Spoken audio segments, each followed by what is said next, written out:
Rolling ആണ്. Hello everyone, എല്ലാവർക്കും IAS വെബിന്റെ core chronicles എന്ന് പറയുന്ന വീഡിയോ സീരീസിലേക്ക് സ്വാഗതം. ഇന്ന് നമ്മൾ ഡിസ്കഷന് വേണ്ടി എടുക്കാൻ പോകുന്ന ടോപ്പിക്കാണ് അക്ബറിന്റെ രാജസദസ്സിലുണ്ടായിരുന്ന, അക്ബറിന്റെ കോർട്ടിലുണ്ടായിരുന്ന 9 important personalities or luminaries. They were often addressed as Navaratnas of Akbar. ഇത് നിങ്ങളുടെ ഒരു മിഡീവൽ ഇന്ത്യൻ ഹിസ്റ്ററിയിൽ വരുന്ന ഒരു പോർഷൻ ആണ്. പക്ഷെ ആർട്ട് ആൻഡ് കൾച്ചർ ആ ആംഗിളിലും നിങ്ങൾക്ക് ഇതിൽ നിന്ന് ചോദ്യങ്ങൾ ചോദിക്കാം. ഓക്കെ, ആൻഡ് ഇവിടെ ഈ ഒരു ടോപ്പിക് പർട്ടിക്കുലർലി ഞാൻ ഇടാനായിട്ടുള്ള റീസൺ ഈ ക്വസ്റ്റ്യൻ ആണ്. ഓക്കെ, ഈ ഒരു ടോപ്പിക്ക് പർട്ടിക്കുലർ എടുക്കാനുള്ള റീസൺ ഈ ക്വസ്റ്റ്യൻ ആണ്. നമ്മുടെ UPSC പ്രിലിമിനറിക്ക് ചോദിച്ചതാണ്. നിങ്ങൾക്ക് ജസ്റ്റ് നോക്കാം. With reference to Mian Tansen, which one of the following statement is not correct? Okay, which is not correct? First statement, Tansen was the title given to him by Emperor Akbar. Second statement, Tansen composed Drupads on Hindu gods and goddesses. Third statement, Tansen composed songs on his patrons. Fourth, Tansen invented many ragas. ഇതിന്റെ right answer എന്ന് പറഞ്ഞാൽ A ആയിരുന്നു. കാരണം ടാൻസൺ എന്ന് പേര് കൊടുത്തത് അക്ബർ അല്ല, അത് നമുക്ക് നോക്കാം. പക്ഷേ ഈ ക്വസ്റ്റ്യൻ നിങ്ങൾക്ക് ഇമ്പോർട്ടന്റ് ആയിട്ടുള്ള 3 ഇൻഫോർമേഷൻസ് കിട്ടും. Please note down. Okay, he composed drupads on Hindu gods and goddesses. He composed songs on his patrons and he invented many ragas. So ഈ 3 പോയിന്റും നിങ്ങൾ ഇതിൽ നിന്ന് തന്നെ കീപ്പ് ചെയ്യുക. ടാൻസനെ പറ്റിയിട്ടും ബാക്കിയുള്ള നവരത്നാസിനെ പറ്റിയിട്ടുള്ള ബാക്കി ഇൻഫോർമേഷൻസ് ആണ് നമ്മൾ ഡിസ്കസ് ചെയ്യാൻ പോകുന്നത്. ഓക്കെ, സോ നമുക്ക് ആദ്യം തന്നെ ടാൻസനെ പറ്റിയിട്ട് നോക്കാം. ടാൻസന്റെ ശരിക്കുള്ള പേര് രാമദാനു മിശ്ര എന്നാണ്. ടാൻസൻ എന്ന് പറഞ്ഞ ടൈറ്റിൽ കൊടുത്തത് അക്ബർ അല്ല, മറിച്ച് രാജ വിക്രമജിത്ത് ഓഫ് ഗ്വാളിയർ, ഗ്വാളിയറിലെ രാജാവാണ് കൊടുത്തത്. എന്നാൽ അക്ബർ ടാൻസന് മറ്റൊരു ടൈറ്റിൽ കൊടുത്തായിരുന്നു. അതെന്താന്ന് നമുക്ക് നോക്കാം. കാന്തംഭരൻ വാനിവിലാസ്. Okay, and despite being the court poet of Akbar, ഇയാൾ മറ്റൊരു രാജാവിന്റെയും കോർട്ട് പോയിറ്റ് ആയിരുന്നു. അത് മറ്റാരുമല്ല, Ramachandra Singh of Rewa. Okay, and ഒരു കാര്യം കൂടി ഇദ്ദേഹവുമായിട്ട് ബന്ധപ്പെട്ട് നിങ്ങൾ അറിഞ്ഞിരിക്കണം. ഇന്ന് ടാൻസനെ ആദരിക്കാൻ വേണ്ടിയിട്ട് നമ്മളൊരു മ്യൂസിക്കൽ ഫെസ്റ്റിവൽ നടത്തുന്നുണ്ട്. ടാൻസൻ സാമറോ എന്നാണ് ഇത് അറിയപ്പെടുന്നത്. ഇത് ഗ്വാളിയറിൽ റെഗുലർ ആയിട്ട് നടക്കുന്ന ഒരു മ്യൂസിക് ഫെസ്റ്റിവൽ ആണ് നടന്നിരിക്കുക. ഓക്കെ, ടാൻസനെ അതിൻ്റെ ഒരു ട്രിബ്യൂട്ട്, അദ്ദേഹത്തിന് ഒരു ട്രിബ്യൂട്ട് എന്നുള്ള നിലയ്ക്ക്. സോ ഇത് പറഞ്ഞിട്ട് നമുക്ക് ബാക്കിയുള്ള നവരത്നാസിലേക്കും കൂടി നമുക്ക് ജസ്റ്റ് ഒന്ന് നോക്കാം. ഓക്കെ, മറ്റൊരു ഇമ്പോർട്ടന്റ് വ്യക്തിത്വമാണ് രാജ തോഡർമാൽ. വെരി വെരി ഇമ്പോർട്ടന്റ് ആണ്. കാരണം ഇദ്ദേഹത്തിന്റെ ഒരു റിഫോമിനെ പറ്റിയിട്ട് NCERT-യിൽ ഡീറ്റെയിൽഡ് ആയിട്ട് ശരിക്കും പറഞ്ഞാൽ കൊടുക്കുന്നുണ്ട്. അത് മറ്റൊന്നുമല്ല, ദഹശല സിസ്റ്റം. അദ്ദേഹത്തിന്റെ ഒരു ലാൻഡ് റവന്യൂ സിസ്റ്റം ഉണ്ട്, ദഹശല സിസ്റ്റം എന്ന് പറഞ്ഞാൽ. കാരണം പണ്ടുണ്ടായിരുന്ന ലാൻഡ് റവന്യൂ സിസ്റ്റത്തിന് ഒത്തിരി പ്രശ്നങ്ങൾ ഉണ്ടായിരുന്നു. അതിലെ പല പ്രശ്നങ്ങളും മാറ്റിയ ഒരു ബ്രില്യന്റ് ഇന്നോവേഷൻ ആയിട്ട് ഹിസ്റ്റോറിയൻസ് കൺസിഡർ ചെയ്യുന്ന സിസ്റ്റമാണ് ദഹശല സിസ്റ്റം. അതിന്റെ inventor, this was actually an innovation of Raja Todarmal എന്ന് അറിഞ്ഞിരിക്കാം. രാജ തോഡർമാലിന്റെ ഒരു കാര്യം എന്ന് പറഞ്ഞാൽ ഭയങ്കര അല്പം ഇൻട്രസ്റ്റിംഗ് ആണ് കേട്ടോ. കാരണം നമ്മൾ ചരിത്രം എടുക്കുകയാണെങ്കിൽ ഷേർഷാ ഒക്കെ ഉള്ള സൂർ ഡൈനാസ്റ്റിയും അക്ബർ ഒക്കെ നയിക്കുന്ന മുഗൾസും അവർ ബദ്ധവൈരികളായിരുന്നു. ഓക്കെ, അവർ ബദ്ധവൈരികളായിരുന്നു. അതാണ് 1556-ലെ സെക്കൻഡ് ബാറ്റിൽ ഓഫ് പാനിപ്പട്ട് മുഗൾസും സൂർ ഡൈനാസ്റ്റിയും തമ്മിൽ നടന്നതാണല്ലോ. പക്ഷെ തോഡർമാലിന്റെ ഒരു പ്രത്യേകത എന്താണെന്ന് വെച്ച് കഴിഞ്ഞാൽ, he had the fortunes to serve both Soors and Akbar, to be precisely Sher-Shah and Akbar. അങ്ങനെ ഒരു പ്രത്യേകത ഇദ്ദേഹത്തിന് ഉണ്ടെന്ന് അറിഞ്ഞിരിക്കാം. ആൻഡ് അക്ബറിന്റെ കോർട്ടിലെ ഫൈനാൻസ് മിനിസ്റ്റർ ആയിരുന്നു ഇദ്ദേഹം. ഓക്കെ, ദിവാനി അഷ്റഫ് എന്ന് പേർഷ്യൻ ലാംഗ്വേജിൽ പറയും. ആൻഡ് ഇദ്ദേഹത്തിനെ പറ്റി ബാക്കി കുറച്ച് കാര്യങ്ങളും കൂടി നിങ്ങൾ അറിഞ്ഞിരിക്കണം. അത് മറ്റൊന്നുമല്ല, ഡീറ്റെയിൽഡ് ആയിട്ടൊരു ലാൻഡ് സർവേ ഇന്ത്യയിൽ കൊണ്ടുവന്നു എന്നുള്ള കോൺട്രിബ്യൂഷനും ഇദ്ദേഹത്തിന് ഉണ്ട്.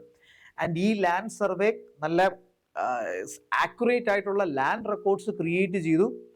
അത് ഈവൻ ബ്രിട്ടീഷുകാർ വരെ, ഏതാണ്ട് 1890s വരെയും ബ്രിട്ടീഷുകാർ ഈ ലാൻഡ് റെക്കോർഡ്സ് ഉപയോഗിച്ചിരുന്നു എന്നാണ് പറഞ്ഞത്. ഓക്കെ, സോ അത്രയും ആക്യുറേറ്റ് ആയിട്ടുള്ള ഡീറ്റെയിൽഡ് ആയിട്ടുള്ള ലാൻഡ് സർവേ കൊണ്ടുവന്ന ഒരാളും കൂടിയാണ് അദ്ദേഹം. ആൻഡ് അദ്ദേഹം അന്ന് ഉണ്ടായിരുന്ന ടാക്സ് കളക്ഷന്റെ എഫിഷ്യൻസി നന്നായിട്ട് ഇംപ്രൂവ് ചെയ്യുന്നുണ്ട്. സോ ഇദ്ദേഹത്തിന്റെ ഈ റവന്യൂ റിഫോംസ് തോഡർമാൽസ് ബന്ദോബാസ് എന്നൊക്കെയാണ് അറിയപ്പെടുന്നത്. ഓക്കെ, ഒരു ഇമ്പോർട്ടന്റ് വ്യക്തിത്വമാണ്, നിങ്ങൾ ഉറപ്പായിട്ടും അറിഞ്ഞിരിക്കണം, വിട്ടു പോകല്. അടുത്തത് അബുൽ ഫസൽ. ഓക്കെ, മസ്റ്റ് ആയിട്ട് അറിഞ്ഞിരിക്കണം. കാരണം അക്ബറിന്റെ ഏറ്റവും ക്ലോസസ്റ്റ് ആയിട്ടുള്ള ഫ്രണ്ട്. ഓക്കെ, അക്ബറും ഇദ്ദേഹവും തമ്മിലുള്ള ക്ലോസ്നെസ് കാരണം സ്വന്തം മകനായിട്ടുള്ള സലീമാണ് പിന്നീട് ജഹാംഗീർ ആയിട്ട് വരുന്നത്. സോ സലീമിന് അസൂയ ഉണ്ടായി. എന്നിട്ട് അക്ബറിന്റെ മരണത്തിന് ശേഷം സലീം അല്ലെങ്കിൽ ജഹാംഗീർ എന്ത് ചെയ്തു? അബുൽ ഫസലിനെ വധിക്കുക വരെ ഉണ്ടായി. ഓക്കെ, സോ അക്ബറിന്റെ ഏറ്റവും അടുത്ത സുഹൃത്ത് അക്ബറിന്റെ ഏറ്റവും ക്ലോസസ്റ്റ് അഡ്വൈസർ. പക്ഷെ ഹിസ്റ്ററിനെ സംബന്ധിച്ച് ആരാണ് Abul Fazal? The most celebrated and important historian. കാരണം ഇദ്ദേഹമാണ് അക്ബർ നാമ എന്ന് പറയുന്ന ആ മുഗൾ ക്രോണിക്കിൾ രചിക്കുന്നത്.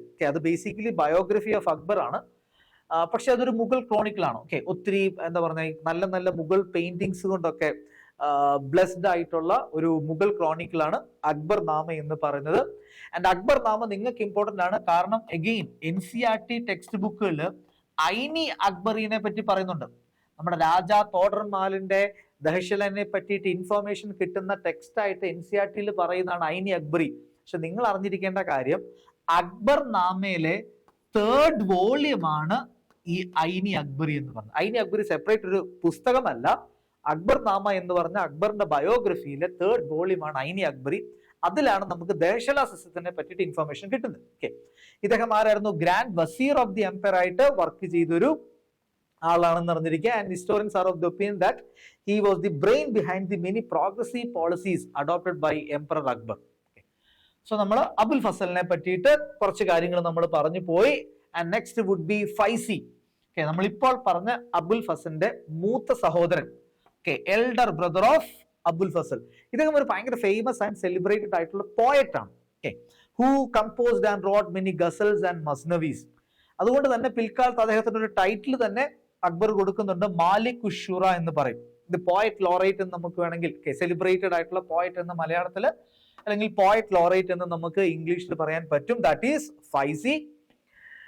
പിന്നെ നമുക്ക് നോക്കാം Raja Birbal, the quick thinker. അദ്ദേഹത്തിന്റെ ആ ഷാർപ്നെസ് കൊണ്ടും സർക്കാസം കൊണ്ടും ഒക്കെ ഭയങ്കര ഫേമസ് ആയി മാറിയ രാജ ബീർബൽ.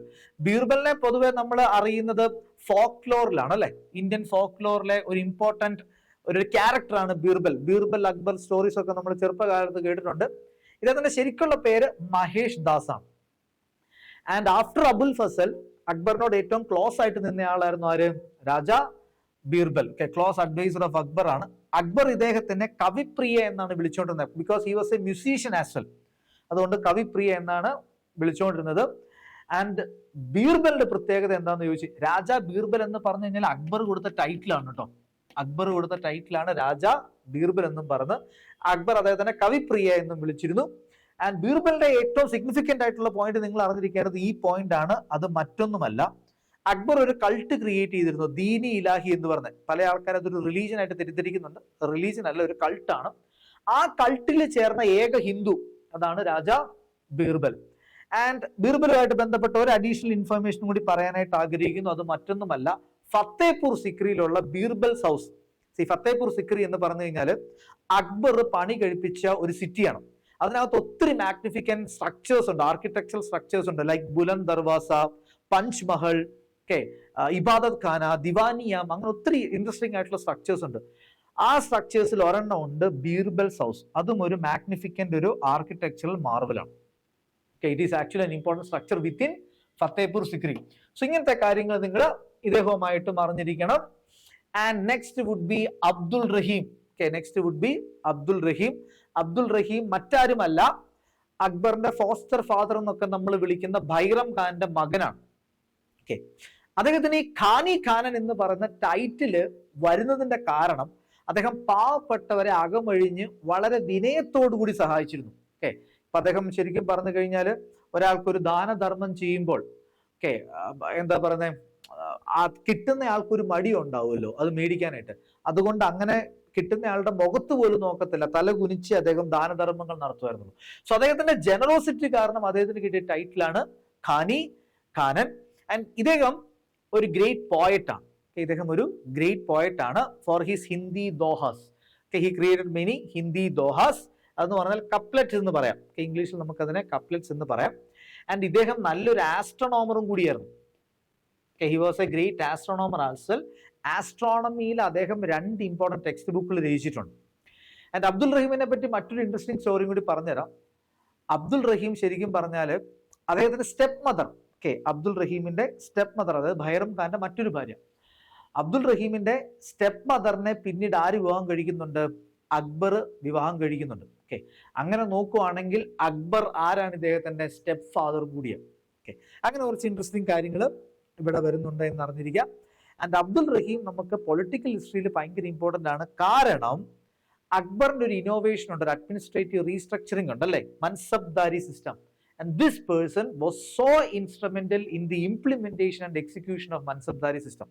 So അങ്ങനെ ഒരു കോൺട്രിബ്യൂഷനും മുഗൾ സ്റ്റേറ്റിന് കൊടുത്ത ആളാണ് Abdul Rahim Khani Khanan. And finally, sorry not finally, next would be Raja Mansingh of Amber, അക്ബറിന്റെ ചാവേർ. ഓക്കെ, ഏതാണ്ട് 67 യുദ്ധങ്ങൾ അക്ബറിന് വേണ്ടി പോരാടി വിജയിച്ച ആളാണ്. അക്ബർ ഫേസ് ചെയ്ത ഏറ്റവും ടഫ് ആയിട്ടുള്ള ഒപ്പോണൻസിനെ മൊത്തം ഡിഫീറ്റ് ചെയ്ത് ഇദ്ദേഹമാണ്. അങ്ങ് അഫ്ഗാനിസ്ഥാനിലെ കാബൂളിലും കന്ദഹാറിലും, ഇന്ത്യയിലാണെങ്കിൽ ബംഗാൾ, മേവാർ, ഡെക്കാൻ, ഇതൊക്കെയായിരുന്നു അക്ബറിന്റെ ഏറ്റവും ചലഞ്ചിങ് ആയിട്ടുള്ള വാർസ് എന്ന് പറഞ്ഞത്. ആ യുദ്ധങ്ങളിലെല്ലാം അക്ബറിന് വിജയം നേടിക്കൊടുത്തത് ഈ മിലിറ്ററി ജനറലാണ് രാജ മാൻസിംഗ്. അദ്ദേഹം അംബേർ എന്ന് പറയുന്ന ഒരു രാജ്യത്തിലെ രാജാവും കൂടിയായിരുന്നു. Despite being A king, Akbar എന്ത് ചെയ്തു, ഇദ്ദേഹത്തിന്റെ ഈ മിലിറ്ററി വിക്ടറീസ് കാരണം അദ്ദേഹത്തിന് വേറെ 2 പ്രൊവിൻസിന്റെ ഗവർണേഴ്സ് ആയിട്ടും അപ്പോയിന്റ് ചെയ്യുന്നുണ്ട്. Okay, he was the Subedar of Kabul and Bengal. Subedar എന്ന് പറഞ്ഞാൽ മറ്റാരുമല്ല, സുബാസ് ഹെഡ് ചെയ്യുന്ന ആളാണ്. ഓക്കെ, സുബാസ്. മുഗൾ അഡ്മിനിസ്ട്രേഷനിൽ പ്രൊവിൻസസിനെ വിളിച്ച പേരാണ് സുബാസ്. സോ പ്രൊവിൻസ് ഹെഡ് ചെയ്യുന്ന ആളെ നമുക്ക് ഇംഗ്ലീഷിൽ ഗവർണർ എന്ന് വിളിക്കാം, അതാണ് സുബേദാർ. Okay, so Kabul and Bengal 2 പ്രൊവിൻസസിന്റെ ഗവർണർ ആയിട്ടിരുന്നാണ്. അതുകൂടാതെ അംബേർ രാജ്യത്തിലെ രാജാവുമായിരുന്നു, ദാറ്റ് ഈസ് രാജ മാൻസിംഗ്. പക്ഷെ ഇദ്ദേഹം ശരിക്കും ഹിസ്റ്ററിയിൽ ഏറ്റവും സ്ട്രൈക്കിംഗ് ആയിട്ട് മാറുന്നത് ബാറ്റിൽ ഓഫ് ഹാൽഡിഗട്ടിക്ക് ശേഷം. ഹാൽഡിഗട്ട് നിങ്ങൾക്ക് അറിയായിരിക്കും അല്ലെ, റാണ പ്രതാപ് സിംഗ് യുദ്ധത്തിൽ തോക്കുന്നു. ബേസിക്കലി റാണ പ്രതാപ് സിംഗിനെ യുദ്ധത്തിൽ തോപ്പിച്ച അക്ബർ അല്ല, രാജ മാൻസിംഗ്. ഓക്കെ, ആൻഡ് ഇതെല്ലാം കാരണം അക്ബർ പിന്നീട് അദ്ദേഹത്തിന് ഒരു ടൈറ്റിൽ കൊടുത്തു, മിർസ രാജ. ഇതാണ് രാജ മാൻസിംഗ്. പിന്നെ നമുക്ക് നോക്കാം രണ്ട് ഫിക്ഷണൽ ക്യാരക്ടേഴ്സ് ഉണ്ട്. ഓക്കെ, 2 ആൾക്കാരെ പറ്റി ഇനി പറയാൻ പോകുന്ന 2 ആൾക്കാരെ പറ്റി ഹിസ്റ്റോറിയൻസ് പറയുന്നത് ഇവര് ജീവിച്ചിരുന്നതിന് അങ്ങനെ വലിയ തെളിവുകളൊന്നുമില്ല. ഓക്കെ, ഫോക്ക് ലോറിലാണ് ഇവരെ പറ്റിയിട്ട് മെൻഷനിങ് ഉള്ളത്. ഓക്കെ, ഈ പാണന്റെ പാട്ടുകൾ പോലത്തെ ഫോക്ക് ലോറിലാണ് ഇവരെ പറ്റിയിട്ട് മെൻഷനിങ് ഉള്ളത്. ഒന്നാണ് മുല്ല ദോ പിയാസ. ഓക്കെ, ഇദ്ദേഹവും ബീർബലിനെ പോലെ തന്നെ വിറ്റ് ആൻഡ് ഹ്യൂമറിന് ഭയങ്കര ഫേമസ് ആയിരുന്നു. ഷാർപ്പ് ആൻഡ് സറ്റാരിക്കൽ നേച്ചറിന് ഭയങ്കര ഫേമസ് ആയ ഒരാളാണ് മുല്ല ഡോ പിയാസ. ആൻഡ് ഫോക്ക് ലോർസിൽ ഇദ്ദേഹത്തിനെ ബീർബലിന്റെ ഒരു റൈവൽ ആയിട്ടാണ് പ്രൊജക്ട് ചെയ്തത്. ഓക്കെ, സോ ഇങ്ങനെ ഒരു ആളുണ്ട് എന്ന് അറിഞ്ഞിരിക്കുക. ഒരു ഫിക്ഷണൽ ക്യാരക്ടറാണെന്ന് പക്ഷേ ഹിസ്റ്റോറിയൻസ് പറഞ്ഞു. അതേപോലെ തന്നെ ഫിക്ഷണൽ ക്യാരക്ടറാണെന്ന് ഹിസ്റ്റോറിയൻസ് വിശ്വസിക്കുന്ന മറ്റൊരു വ്യക്തിത്വം, ഓക്കെ, ഫക്കീർ അസിയാവുദ്ദീൻ, ഒരു സൂഫി പോയറ്റ് ആയിട്ട് ഫോക്ക് ലോറിൽ കാണാൻ പറ്റുന്ന വ്യക്തിയാണ്. പക്ഷെ ഇങ്ങനെ ഒരാൾ ജീവിച്ചിരിക്കാനുള്ള സാധ്യത വളരെ കുറവാണെന്നാണ് ഹിസ്റ്റോറിയൻസ് പറഞ്ഞത്. സോ ഇപ്പോൾ നമ്മൾ ഡിസ്കസ് ചെയ്ത ആൾക്കാരാണ് നവരത്നാസ് ഓഫ് അക്ബർ എന്ന് പറയുന്നത്. ടാൻസനെ പറ്റി ചോദിച്ചുകൊണ്ട് ഇവരെ പറ്റിയിട്ടൊക്കെ വേണമെങ്കിൽ ക്വസ്റ്റ്യൻസ് നമുക്ക് എക്സ്പെക്ട് ചെയ്യാം. നമ്മൾ ഇതിന്റെ റിവേഴ്സ് എഞ്ചിനീയറിംഗ് എന്നാണ് പറഞ്ഞത്. ഓക്കെ, ഒരു ചോദ്യത്തിൽ കൂടി അസോസിയേറ്റഡ് ആയിട്ടുള്ള കാര്യങ്ങളൊക്കെ പഠിക്കുന്നു. ഇത് നിങ്ങൾക്ക് ഹെൽപ്ഫുൾ ആകട്ടെ എന്ന് ആശംസിക്കുന്നു. നിങ്ങൾക്ക് ഇഷ്ടപ്പെട്ടിട്ടുണ്ടെങ്കിൽ ലൈക്ക് അടിക്കുക, സബ്സ്ക്രൈബ് അടിക്കുക, ആൻഡ് മോസ്റ്റ് ഇമ്പോർട്ടൻ്റ്ലി കമൻറ്റ് ചെയ്യുക. നിങ്ങളുടെ കമൻറ്റുകളാണ് ശരിക്കും പറഞ്ഞാൽ ഏറ്റവും കൂടുതൽ വാല്യുബിൾ ആയിട്ട് ഞങ്ങൾ ട്രീറ്റ് ചെയ്യുക. ഇതേപോലത്തെ എന്തെങ്കിലും ടോപ്പിക്സ് കവർ ചെയ്യാനായിട്ടുണ്ടെങ്കിലും നിങ്ങൾക്ക് കമൻറ്റ് ബോക്സിൽ നിങ്ങൾക്ക് പറഞ്ഞാൽ മതി. ഇനി ഇതിൻ്റെ ഈ പി പി ടി വേണമെന്നുണ്ടെങ്കിൽ നമ്മുടെ ടെലിഗ്രാം ചാനലിലേക്ക് വരിക. ടെലിഗ്രാം ചാനലിലെ ലിങ്കും വീഡിയോൻ്റെ ഡിസ്ക്രിപ്ഷനിൽ നമുക്ക് ഇടുന്നതായിരിക്കും. അപ്പോൾ എ ബിഗ് താങ്ക് യു. അടുത്ത വീഡിയോ ആയിട്ട് വീണ്ടും കാണാം.